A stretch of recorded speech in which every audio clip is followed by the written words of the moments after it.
Actually 6 மந்த்ஸா எனக்கு வந்து எங்க மணிக்கட்டு கிட்ட ஒரு சின்ன போன் தூக்கிட்டே இருந்துச்சு. எனக்கு அது ஞாபகம் கூட இல்ல. ஆனா அது வலி இருந்துகிட்டே இருந்துச்சு. லாஸ்ட் மந்த் அங்கிள் கிட்ட வந்து இந்த கைய புடிச்சு ப்ரே பண்ணாரு. நெக்ஸ்ட் டேவே நான் வந்து காலையில ஒர்க் பண்றக்கப்போ இந்த இடத்த தொட்டு பார்க்கறப்போ அந்த போன் இருந்த இடமே தெரியல. ரொம்ப வந்து எனக்கே ஆச்சரியமா இருந்துச்சு. 1 வீக் கழிச்சு திருப்பி வந்துருமோன்னு நான் நினைச்சிட்டு இருந்தேன். ஆனா திருப்பி 1 வீக் கழிச்சு பார்க்கறப்பயும் அது வரல. வலியும் சுத்தமாவே இல்ல. எல்லாமே சரியாயி நான் இப்ப பூர்ணமா குணமாயிருக்கேன். பெரிய பொண்ணுக்கு வந்து 2022ஆம் ஆண்டு திருமணமாகினது. திருமணமாகி 1 வருட காலமாக குழந்தை இல்லாம இருந்தது. ஒரு 1½ வருஷமா அந்த ஜெபத்துக்கு நான் வந்துட்டு இருக்கிறேன். அப்போ கடந்த ஆண்டு டிசம்பர் மாதம் மீட்டிங் நடந்த நேரத்துல நான் வந்து அண்ணன்ட்ட ஜெபம் பண்ணோம்.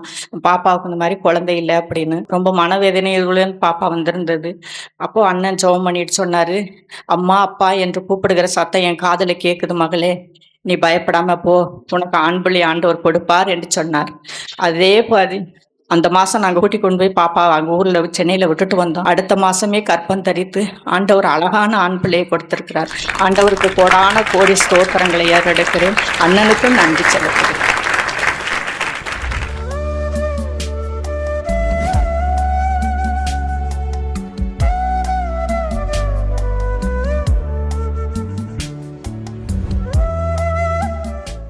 கிறிஸ்துவுக்குள் மிகவும் பிரியமான எனதருமை சகோதர சகோதரிகளே, நம்மை சிருஷ்டித்தவரும் நம்மை உண்டாக்கினவரும் நம்மை ஒருபோதும் மறந்து போகாதவருமாகிய இயேசு கிறிஸ்துவின் முனையற்ற நாமத்தினால உங்கள் எல்லாரையும் வாழ்த்தி ஆசீர்வதிக்கிறேன். அல்லேலூயா. எல்லாரும் சந்தோஷமா இருக்கீங்களா? என் வேதம் சொல்லுகிறது, நாம் அவரை தொழுது கொள்ள வருகிற நேரங்களிலெல்லாம் அவர் நமக்கு சமீபமாக இருப்பாராம். எப்பெல்லாம் ஆண்டவருடைய சன்னிதானத்தில் அவரை தொழுது கொள்ள நம்ம வர்றோமோ அப்போ அவங்க நம்ம பக்கத்திலே இயேசுவாமி வந்துடுவார். இயேசுவாமியை தூரத்திலே வச்சு நம்ம பார்த்து பழகிட்டோம். இனி அவரை நம்ம பக்கத்தில் வச்சு நம்ம அழகு பார்க்கணும், பக்கத்தில் வச்சு அவரோட நடக்கணும். அவர் கூட நடக்கிற அனுபவங்கள் உங்கள் வாழ்க்கையில் ஒரு பெரிய ஆசீர்வாதமாக இருக்கும். அவர் கூட நீங்கள் கைப்பிடிச்சு நடந்துப்பாங்க. அவர் ஒரு நண்பன் மாதிரி நம்ம கூட நடப்பார். நம்ம ஆண்டவர் பிகு பண்ணுகிற தேவன் அல்ல, தரை மட்டும் தன்னை தாழ்த்தி நம்ம கூட இருக்கிறவர், உங்கள் கூட இருந்து உங்களோட வாழ்கிறவர், உங்களுடைய கஷ்ட நஷ்டங்களிலே பங்கெடுக்கிறவர். ஒன்று அள வச்சுட்டு அவர் வேடிக்கை பார்க்க மாட்டார். 2000 வருஷங்களுக்கு முன்பாக மார்த்தாள் மரியாள் அழுகிறத பார்த்து அந்த குடும்பத்தில் ஒரு இழப்பு, ஒரே சகோதரன் இறந்து போயிட்டான். அவங்க அழுகிறத பார்த்து இயேசு ஆவியிலே துக்கம் கொண்டு கண்ணீர் விட்டு அழுதார் என்று வேதம் சொல்லுகிறார். ஸோ நம்ம எல்லாம் கண்ணீர் விடும்பொழுது சிலர் நம்மளை பார்த்து நக்கல் பண்ணலாம், கிண்டல் பண்ணலாம். இவனுக்கு வேணும், இதுவும் வேணும், இவனுக்கு இதுக்கு மேலேயும் வேணும். நான் அப்போவே நினச்சேன் இதெல்லாம் நடக்கும் அப்படின்னு சொல்லி வெந்த புண்ணில் வேலை பாய்க்கிற மாதிரி நம்ம மனுஷங்க எல்லாம் வேலை பாய்ச்சிருவாங்க. ஆனால் நம்ம ஆண்டவர் அப்படி அல்ல. உன் கஷ்டத்தில் பங்கெடுக்கிறவன். நீ அழும் பொழுது உன் கூட சேர்ந்து அழுவா. எப்படி என் பிள்ளைக்கு இதிலிருந்து ஒரு விடிவு காலத்தை கொடுக்கறதுன்னு யோசித்து குறிப்பறிந்து செயல்படுகிற தெய்வம் நம்முடைய ஆண்டவர். நேரம் பார்த்து உதவி செய்வார். பார்த்தீங்கன்னா 2000 வருஷங்களுக்கு முன்பாக ஒரு முறை ஒரு ரோட்டில் நடந்து போயிட்டு இருக்கிறாரு. ஒரு உதவை தாய், ஏற்கனவே அவருக்கு புருஷன் கிடையாது, இருந்தது ஒரே ஒரு பிள்ளை, அந்த வாலிப மகன். அவனும் மரிச்சு போயிட்டான். அவனை அடக்கம் பண்ணுறதுக்காக பாடையில் வச்சு தூக்கிட்டு போகிறாங்க. போகிற வழியில் இயேசு அந்த பக்கமாக வந்துட்டு இருக்காரு. யாருமே ஆண்டவரிடத்தில் அவளுக்கு நிலைமையை பற்றி சொல்லலை. பாவம் விதவை, ஏற்கனவே இந்த பையன் ஒருத்தன் இருந்தான், இவனே இப்போ செத்து போயிட்டான். இதுக்கு மேலே அவள் யாருமே அவளுக்கு கிடையாது, அனாதை. அவளுக்கு எதையாவது உதவி செய்யக்கூடாதான்னு இயேசுவாமி இடத்துல யாரும் வந்து ரெக்கமெண்ட் பண்ணலை. ஆனால் அவர் குறிப்பறிந்து செயல்படுகிற ஆண்டவர். அவங்க கண்ணு முன்னால் ஒருத்தங்க கஷ்டத்தோடு போகிறாங்கன்னா, கண்ணீரோடு போகிறாங்கன்னா, அவங்க கண்ணீரை தொடச்சி அவங்கள வாழ வைக்கிறது தான் நம்ம இயேசப்பாவுடைய மனசு. ஹல்லேலூயா. யாருமே சொல்லலை. அவளுடைய சூழ்நிலையை ஆண்டவர் அறிஞ்சு, ஐயோ இந்த பிள்ளை இன்னும் கொஞ்ச நேரத்தில் அடக்கம் பண்ணிட்டு வந்தா இவ தனிமை ஆயிடுவாளேன்னு சொல்லி கடைசி நிமிஷத்தில் ஒரு அற்புதம். அடக்கம் பண்ணுறதுக்கு கிட்ட நெருங்கி போகிற இடத்துல இயேசு அந்த இடத்துல நின்று அந்த பாடையை தொட்டார். உடனே சுமந்துட்டு போனவங்க நின்னாங்க. வாலிபனே எழுந்துரு, ஒரே ஒரு வார்த்தை சொன்னார், அவன் உயிரோட எழும்பிட்டான். ஹல்லேலூயா. அப்படியே அந்த தாயிடத்தில் அவனை ஒப்படைச்சிட்டு அவளுடைய துக்கத்தை சந்தோஷமாக மாற்றிட்டு அவர் அந்த இடத்துலேருந்து ஒன்றுமே தெரியாத மாதிரி கடந்து போனார். நம்ம ஆண்டவர் அப்படிப்பட்டவர். நம்ம சூழ்நிலையை பார்ப்பார், நம்முடைய சிச்சுவேஷனை பார்ப்பாரு. அந்த சிச்சுவேஷனை பார்த்து நம்ம கூட இருந்து செயல்படுவார். ஒரு அழகான மங்கள வார்த்தை எடுத்து நம்ம வாசிக்க போகிறோம். லேவியரின் புஸ்தகம் 26ஆம் அதிகாரம் 11 மற்றும் 13 ஆகிய வசனங்கள் இப்படியாய் சொல்லுகிறது. எடுத்து வாசிப்போமா? உங்கள் நடுவில் என் வாசஸ்தலத்தை ஸ்தாபிப்பேன். என் ஆத்துமா உங்களை அரோசிப்பதில்லை. நான் உங்கள் நடுவிலே உலாவி உங்கள் தேவனாயிருப்பேன். நீங்கள் என் ஜனமாயிருப்பீர்கள். நீங்கள் எகிப்தியருக்கு அடிமைகளாய் இராதபடிக்கு, நீங்கள் இனி எகிப்தியருக்கு அடிமைகளாய் வாழாதபடிக்கு, நான் அவர்களுடைய அந்த அடிமைத்தனத்தின் தேசத்திலிருந்து உங்களை புறப்பட பண்ணி உங்கள் நுகத்தடிகளை முறித்து உங்களை நிமிர்ந்து நடக்க பண்ணின உங்கள் தேவனாகிய கர்த்தர். இன்னைக்கு என்ன நடக்க போகுது? இப்பொழுது இந்த இடத்திலே உங்கள் நடுவிலே ஆண்டவர் தன்னுடைய வாசஸ்தலத்தை போட்டிருக்கிறார். இந்த இடம் ஒரு ஓப்பனான இடம்தான். ஆனாலும் ஆண்டவர் இன்றைக்கு தன்னுடைய பிள்ளைகளை சந்திக்கும்படி இந்த இடத்துல ஒரு டெம்பரரி கூடாரம் ஒன்று போட்டு, இது ஆண்டவர் உங்கள் நடுவிலே அதிசயங்களை செய்வதற்காக உங்கள் மத்தியிலே போடப்பட்டிருக்கிற ஆண்டவருடைய வாசஸ்தலம். இது ஆண்டவர் வாசம் செய்கிற இடம். இன்னைக்கு ஆண்டவர் உங்க வீட்டுக்குள்ளால, உங்க வியாபார ஸ்தலங்களுக்குள்ளால ஆண்டவர் தன்னுடைய வாசஸ்தலத்தை ஸ்தாபிக்கிறார். இன்னைக்கு நீங்க வீட்டுக்கு திரும்பி போகும் பொழுது இருட்டறையா இருந்த உன்னுடைய வீடு இனி ஒரு பெரிய வெளிச்சத்துக்குள்ள இருக்கிறத நீங்க பார்ப்பீங்க. சிலர் இங்க நிறைய பேர் கடன் என்கிற ஒரு அடிமைத்தனத்துல இருக்கிறீங்க. இந்த கடன் என்கிற அடிமைத்தனம் என்ன பண்ணன்னா அவனுடைய லைஃபையே அழிச்சிடக்கூடிய அளவில் திட்டமெடுக்க வச்சிடும். ஏன்னா மைண்டை கட்டி வச்சிடும், யோசிக்க முடியாது. நிறைய பிள்ளைகள் அப்படியே கடனை அடைச்சி கடனுக்குள்ளேயே காலத்தை ஓட்டிட்டு, இந்த கடன்னால மனைவிட்ட நிம்மதியாக பேச முடியாது, நிம்மதியாக சாப்பிட முடியாது, பிள்ளைங்கள்ட்ட நிம்மதியாக பேச முடியாது. சில பிள்ளைங்க கேட்பாங்க, என்னப்பா ஏதோ ஒன்றை பறி கொடுத்த மாதிரி உட்காந்துருக்கீங்க, உங்களுக்கு என்ன ஆச்சுன்னு கேட்பாங்க. பிள்ளைகள்கிட்ட சொன்னால் பிள்ளைங்க கவலைப்படுவாங்க. நிறைய பெற்றோர்கள் சொல்கிறதில்ல, உள்ளுக்குள்ளேயே போட்டு அமுக்கி சில நேரங்களில் அதுவே அவர்களுக்கு ஹார்ட் அட்டாக்கு காரணமாக இருக்கிறது. பைபிள் சொல்லுது, அநேக கவலைகள் ஒரு மனுஷனுடைய இருதயத்தை ஒடுக்குமாம். அப்படின்னா கவலை ஒரு மனுஷனுடைய இருதயத்தில் உள்ள அந்த வால்வுகளை ஒடுக்கி அதன் நிமித்தம் அவனுக்கு உயிர் சேதங்கள் வருகிறது. அதுதான் பிசாசினுடைய திட்டம். நீங்கள் என்ன பண்ணன, கடன் வந்துருச்சா, என்ன பண்ணனா, ஆண்டவரே யார் மூலமாவது இந்த கடனை அடைச்சி என்னை கிளியர் பண்ணி விடுங்கன்னு தயவுசெய்து ஜெபம் பண்ணிடாதீங்க. அப்படி யார் மூலமாவது கடனை அடைச்சி கிளியர் பண்ணால் இவன் சோம்பேறி ஆகிட்டு அடுத்த முறை இன்னும் 10 இடத்துல கடன் வாங்குவான். யாராவது ஒருத்தர் நமக்கு உதவி செய்வாங்க. நான் எப்போவுமே எப்படி தெரியுமா ஜெபம் பண்ணுவேன், ஆண்டவரே இவங்க கடனை அடைக்க இவங்க கைகளின் கிரியைகளை ஆசீர்வதியும். இன்னொருத்தன் வந்து உன் கடனை அடைக்கிறது பெருசு இல்லைங்க, நீ பட்ட கடனை நீயே உழைச்சி அடைக்கணும். அதுதான் தேவனுடைய திட்டங்கள். அப்ப நம்ம எப்படி ஜெபிக்கணும்? இப்படிப்பட்ட காரியங்கள்ல, ஆண்டவரே இந்த கடனை அடைக்க எனக்கு நல்ல வருமானத்தை தாரும், இந்த கடனை அடைச்சதுல இருந்து மீண்டு வரணும்.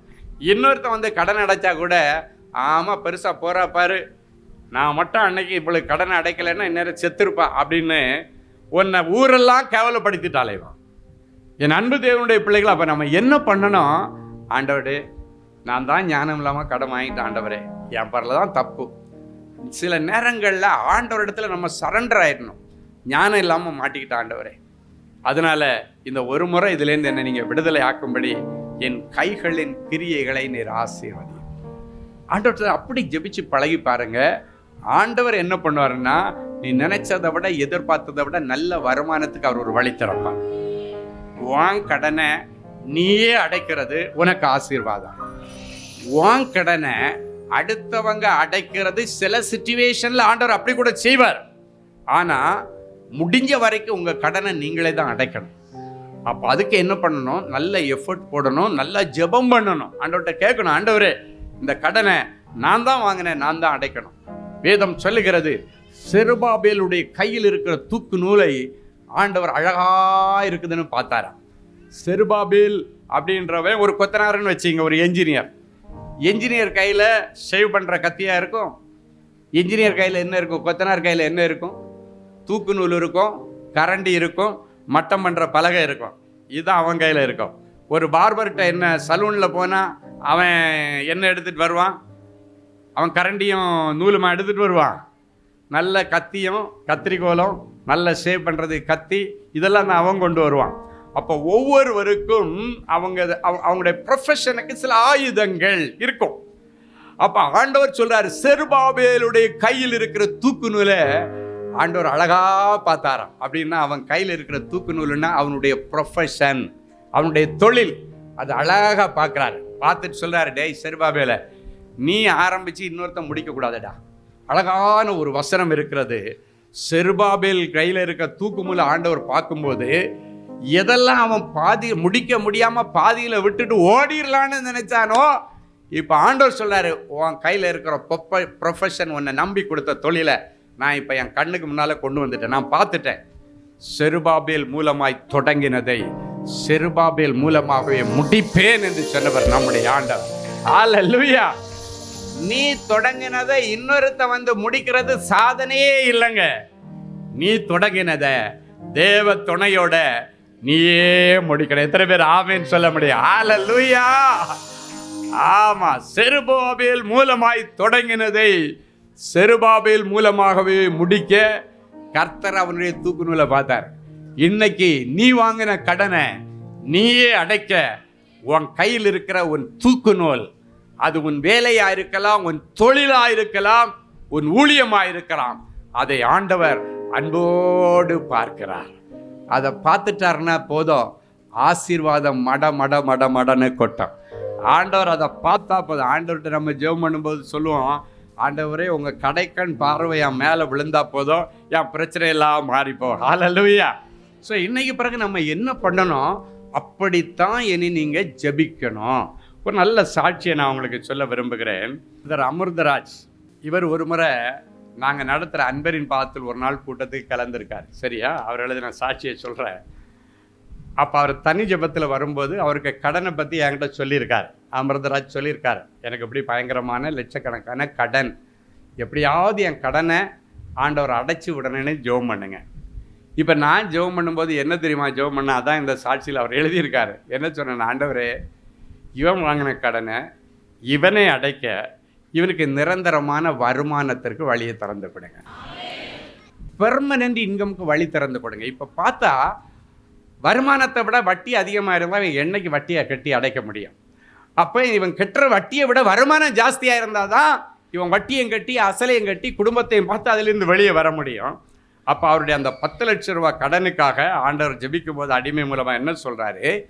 ஆண்டவரே, கையிட்டு செய்கிற எல்லா வேலையிலும் தொழிலிலும் தேவனாகிய கர்த்தரவனை ஆசீர்வதிக்கும்படி நல்ல பொக்கிஷசாலியாகிய வானத்தை திறப்பீராக, அதன் நிமித்தம் இனி இவன் கடன் வாங்கக்கூடாது, கொடுக்கிற ஜாதியாய் மாற்றி. எப்பவுமே நம்ம பிரச்சனைக்கேற்ற வசனங்களை சொல்லி ஜெபம் பண்ணணும். எத்தனை பேர் ஆமேன்னு சொல்ல முடியும்? இந்த வார்த்தையை சொன்னதுக்கு பிறகு அவர் கையிட்டு செய்கிற காரியங்களை கர்த்தர் ஆசீர்வதிக்க ஆரம்பித்தார். எத்தனை பேர் ஆமேன்னு சொல்ல முடியும்? அது வரைக்கும் வருமானத்தை விட கடனுக்கான வட்டி அதிகமாக இருந்துச்சாம். இப்போ ஆண்டவர் என்ன பண்ணுறாரு? இந்த வட்டி கடனை அடைக்கிறத விட அதிகமான வருமானத்தை இவனுக்கு கொடுத்து அசலும் வட்டியும் அசலும் வட்டியும் அசலும் வட்டியும் அது வரைக்கும் வட்டி மட்டும் கட்டிட்டு இருக்கிறான். இப்போ இந்த வசனம் என்ன பண்ணுது? போய் கிரியை செய்து, ஆண்டவரே, இவன் கையிட்டு செய்கிற எல்லா வேலையிலும் தேவனாகிய கர்த்தர் இவனை ஆசீர்வதிக்கும்படி, அப்படின்னா இவன் தொழிலை ஆசீர்வதிக்கும்படி நீர் உம்முடைய பரலோகத்தின் பொக்கிஷசாலியை திறப்பீராக, என் பிள்ளை கடன் வாங்கக்கூடாது, அநேக ஜாதிகளுக்கு கொடுக்கிறவனாய் மாற்றும். என் அன்பு தேவனுடைய பிள்ளைகளை அவங்களுக்கு கொடுத்த அந்த வார்த்தை போய் மனு உருவாகி அவனுடைய கையிட்டு செய்கிற தொழிலை ஆண்டவர் ஆசீர்வதிச்சாரு. கட்ட கட்ட கட்ட கடன்னு இப்போ என்ன பண்ணுறாரு? அசலும் வட்டியும் அசலும் வட்டியும். இன்னைக்கு ஆண்டவர் சொல்கிறாரு, நீ அசலும் வட்டியும் சேர்த்து முடிக்க கர்த்தர் பரலோகத்தின் மதகளை உனக்காக திறப்பார். ஹல்லேலூயா. ஆமாம், இன்னைக்கு பிறகு நீங்கள் கையிட்டு செய்கிற எல்லா வேலையும் தொழிலையும் கர்த்தர் ஆசீர்வதிப்பார். உங்கள் கையோட ஆண்டவருடைய கரம் இணையும். நீ எந்தெந்த காரியத்தை கையிட்டு செய்கிறியோ அதை கர்த்தர் ஆசீர்வதிச்சு இனி உங்க கடனை எல்லாம் அடைக்கக்கூடிய அளவுக்கு வட்டியும் முதலும் அடைக்க கர்த்தர் அதுக்கு மேலாகவே வருமானத்தை தருவார். ஆமேன்.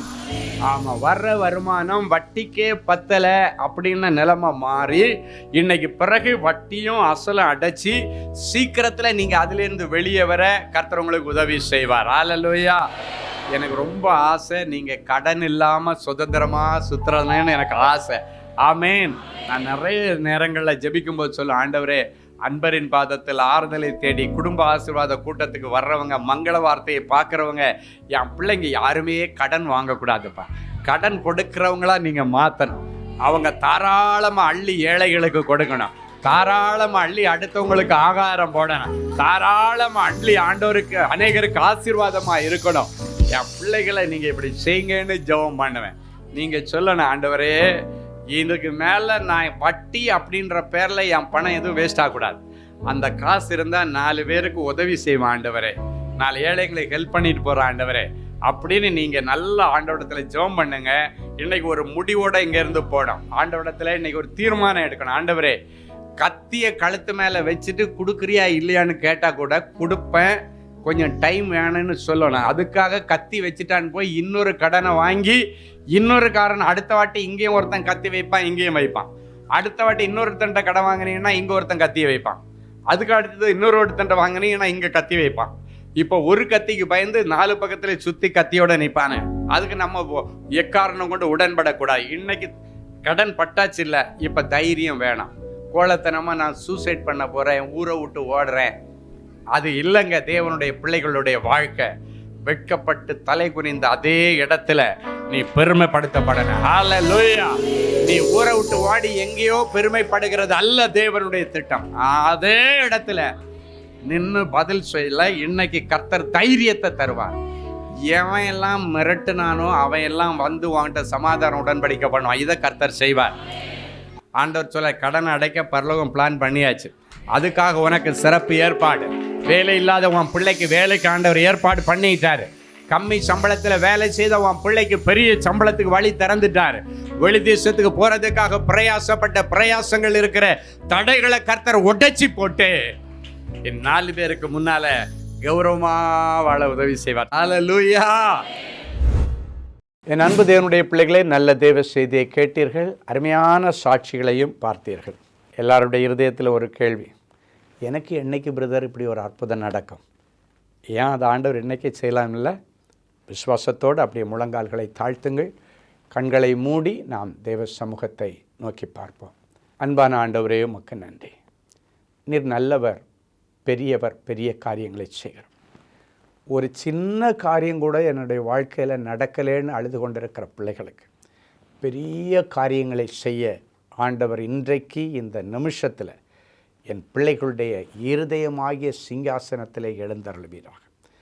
என் பிள்ளைகள் இன்றைக்கு உம்மை சுமந்து கொண்டு முழந்தாள் படியிட்டு ஜெபித்து எழும்பும் பொழுது பிள்ளைகளுக்கான நல்ல காரியங்களுக்கான தேவதூதர்கள் வருவார்களாக, பணிவிடை நாவிகள் வருவார்களாக, எலியேசர்கள் வருவார்களாக, கேப்ரியல் தூதியன் வருவானாக. நற்செய்திகள் வரட்டும். இன்றைக்கு இந்த ஜெபம் முடித்து அவர்கள் எழும்பி கண்களை ஏறெடுத்து பார்க்கும் பொழுது, அவங்க மெயிலை ஓப்பன் பண்ணி பார்க்கும் பொழுது, மொபைலை ஓப்பன் பண்ணி பார்க்கும் பொழுது, நீண்ட நாட்கள் இவர்கள் எதிர்பார்த்து கொண்டிருந்த நற்செய்திகளின் பிள்ளைகளுக்கு வரட்டும். சாமி, நீங்கள் எதிர்பார்த்து கொண்டிருக்கிற நல்ல காரியங்களை உங்களுக்கு கொடுக்க உங்கள் மேல் நினைவாய் வந்திருக்கிறேன். அவைகள் தீமைக்கு ஏதுவாய் அல்ல, நன்மைக்கு ஏதுவாகவே நடக்கும். நன்மைக்கு ஏதுவான நற்செய்திகளும் வரும் என்று கர்த்தர் சொல்லி பிள்ளைகளை ஆசீர்வதிக்கிறதற்கு ஸ்தோத்திரம். எனக்கு எப்பொழுது மாறுதல் உண்டாகும் என்று யோபு காத்து கொண்டிருந்தது போல உபத்திரவத்தின் முடிவு நாளுக்காக காத்து கொண்டிருக்கிற என் பிள்ளைகளுக்கு இனியும் கால தாமதம் இல்லாமல் என் பிள்ளைகளுடைய உபத்திரவங்களுக்கு முடிவை கொண்டு வாரும். உபத்திரவத்தின் முடிவு வரும் பொழுது யோபுவுக்கு இரட்டிப்பான நன்மையை கொடுத்த ஆண்டவர் என் பிள்ளைகளுக்கும் இரட்டிப்பான நன்மைகளை கொடுத்து இவர்களை கனம் பண்ணுவீராக. இவர்கள் தரித்திரம் மறைவதாக, கடன் பிரச்சனைகள் மறைவதாக, நிந்தைகள் மறைவதாக, அவமானங்கள் மறைவதாக, கோர்ட்டு கேஸுக்கு இன்றைக்கு ஒரு முடிவு வருவதாக. நீண்ட நாட்களாய் இருதயத்தில் ஏங்கிக் கொண்டிருக்கிற என் பிள்ளைகளுடைய உணர்வுகளையும் அவருடைய மன விருப்பங்களையும் நீர் அறிந்திருக்கிறீர். வேதம் சொல்கிற இந்த வார்த்தையின்படி பிள்ளைகளை ஆசீர்வதிக்கிறேன். கர்த்தருக்குள் மன மகிழ்ச்சி ஆயிரு, அவரின் இருதயத்தின் வேண்டுதல்களை எல்லாம் உனக்கு அருள் செய்வார் என்ற வார்த்தையின்படி இருதயத்தின் வேண்டுதல்களை எல்லாம் என் பிள்ளைகளுக்கு நிறைவேற்றித்தார். நிறைஞ்ச மனசில் பிள்ளைகளை ஆசீர்வதிக்கிறேன் இயேசுவின் மூலம் பிதாவே, ஆமேன், ஆமேன். அமெரிக்க தேச மக்களுக்கு ஒரு நற்செய்தி. அமெரிக்க தேசத்தில் அன்பரின் பாதத்தில் ஒரு நாள் சிறப்பு உபவாச கூடுகை. அன்பானவர்களே, வருகிற ஆகஸ்ட் மாதம் 8ஆம் தேதி காலை 10 மணி முதல் பிற்பகல் 2 மணி வரை நியூ ஜெர்சியில் அமைந்துள்ள Saint Matthew's Episcopal Church number 167 Spring Valley Road, Paramus, New Jersey 07652 என்ற முகவரியில் அன்பரின் பாதத்தில் ஒரு நாள் உபவாச கூடுகை நடைபெற உள்ளது. கடந்த ஆண்டு நடைபெற்ற இக்கூடுகையில் அநேக மக்கள் கலந்து கொண்டு அற்புதங்களையும் அதிசயங்களையும் பெற்றுக்கொண்டார்கள். வியாதியிலிருந்து சுகம் கிடைத்தது, விசா பிரச்சனைகள் நீங்கியது, புதிய வேலை வாய்ப்பிற்கான வாசல் திறந்தது, குழந்தை இல்லாதவர்களுக்கு குழந்தை பாக்கியமும் கிடைத்தது. ஆகவே இந்த வருடமும் இக்கூடுகையில் நீங்கள் தவறாமல் கலந்து கொண்டு இந்த அரிய வாய்ப்பை பயன்படுத்திக் கொள்ளுங்கள். மேலும் இந்த கூடுகையில் கலந்து கொள்ள உங்கள் நண்பர்களையும் உறவினர்களையும் உற்சாகப்படுத்தி அழைத்து கொண்டு வரும்படி உங்களை அன்பாய் கேட்டுக்கொள்கிறோம். கூட்ட முடிவில் யாவருக்கும் சிறப்பு தனி ஜெபம் ஏறெடுக்கப்படும். அன்பின் விருந்தும் பரிமாறப்படும். மேலும் பெற்றோர்களே, நீங்கள் உங்கள் சிறு பிள்ளைகளை தவறாமல் அழைத்து கொண்டு வாருங்கள். சிறு பிள்ளைகளுக்காக சிறப்பு தனி வகுப்புகளும் ஒழுங்கு செய்யப்பட்டுள்ளது. இக்கூடுகையில் கலந்து கொள்ள எங்களது இணையதளத்தின் மூலம் நீங்கள் பதிவு செய்து கொள்ளலாம். அல்லது திரையில் காணும் QR கோடை ஸ்கேன் செய்து இப்பொழுதே உங்கள் பெயரை பதிவு செய்து கொள்ளலாம். மேலும் விவரங்களுக்கு தொடர்பு கொள்ள பிரதர் பிரதீப் குமார் +1 347 671 5190 மற்றும் பிரதர் ஜேக்கப் செல்வராஜ் +1 917 595 0404. அன்பு தேவனுடைய பிள்ளைகளே, இந்நிகழ்ச்சியின் மூலம் நீங்கள் பெற்றுக்கொண்ட ஆசீர்வாதங்களையும் உங்கள் ஜெப விண்ணப்பங்களையும் அனுப்ப வேண்டிய முகவரி: தேவனின் அன்பு ஊழியங்கள், Vinayak avenue, OMR road, Okkiyam, Thoraipakkam, Chennai 600097. மேலும் 24 மணி நேர ஜெப உதவிக்கு 044 24547999 மற்றும் 9941150999 என்ற எண்களுக்கு தொடர்பு கொள்ளுங்கள்.